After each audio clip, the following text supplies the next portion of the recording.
আসসালামু আলাইকুম। নিয়ে আসলাম মিষ্টি কুমড়া ভাজি। জানি না এভাবে খেয়েছেন কিনা, তবে আপনাদের সাথে শেয়ার করতে মন চাইলো তাই চলে আসলাম। কড়াইয়ে প্রথমে কিছুটা তেল দিয়ে অপেক্ষা করছি তেলটি গরম হওয়ার জন্য। তেল গরম হয়ে গেলে এর মধ্যে ফোড়নের জন্য আমি 1 চামচ জিরা আর 3-4 টুকরো তেজপাতা দেব। দিয়ে কিছুক্ষণ অপেক্ষা করব। আমার অপেক্ষার পরিমাণটা একটু বেশি হয়ে গেছে। আপনারা আরেকটু এই পর্যায়ে এসে পেঁয়াজ কুচি দিয়ে দিবেন। আমি পেঁয়াজ কুচিটা দূরে রেখেছি, সেটা নিয়ে আসতে আমার দেরি হয়ে গেছে বলে আমার একটু পেঁয়াজটা তেলে দিতে দেরি হয়ে গেছে।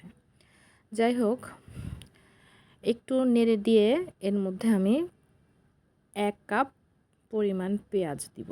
মিষ্টি কুমড়া ভাজিতে পেঁয়াজটা একটু বেশি লাগে। হ্যাঁ, আমি কিন্তু কাঁচামরিচ দিব না। কাঁচামরিচ ছাড়া আপনার শুকনা গুঁড়া মরিচ দিয়ে আমি মিষ্টি কুমড়োটা ভাজি করব।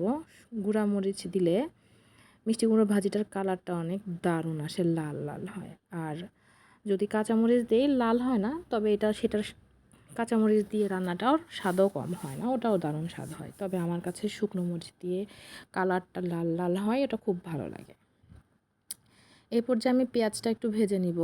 খুব লাল করে ভাজবো না, হালকা ভেজেই এর মধ্যে আমি মিষ্টি কুমড়োর টুকরোগুলো দিয়ে দিব। আপনারা চাইলে মিষ্টি কুমড়োর টুকরোগুলো একটু হালকা মানে বড় করে পাতলা করেও কেটে নিতে পারেন। আমি টুকরো টুকরো করে কেটে নিয়েছি ছোট করে। আজকে আমার টুকরো করে ভাজি করতেই ভালো লাগছে। এই ভাজিটা আপনারা চাইলে পরোটা, গরম ভাত, রুটি এসব কিছুর সাথে খেতে পারেন, দারুণ মজা লাগে। পেঁয়াজটা একটু ভাজা হয়ে গেছে। এই পর্যায়ে আমি এর মধ্যে মিষ্টি কুমড়োর টুকরোগুলো দিয়ে দিব। এর চেয়ে বেশি ভাজবো না। এর চেয়ে বেশি যদি ভাজি তাহলে দেখা যাবে যে পেঁয়াজগুলো আগেই লাল হয়ে যাবে, আমার মিষ্টি কুমড়ো ভাজি হবে না। এজন্য এইরকম পর্যায়ে আমি মিষ্টি কুমড়োর টুকরোগুলো দিয়ে দিলাম। এরপর পেঁয়াজ এবং মিষ্টি কুমড়োগুলো একসাথে মিক্স করে নিচ্ছি।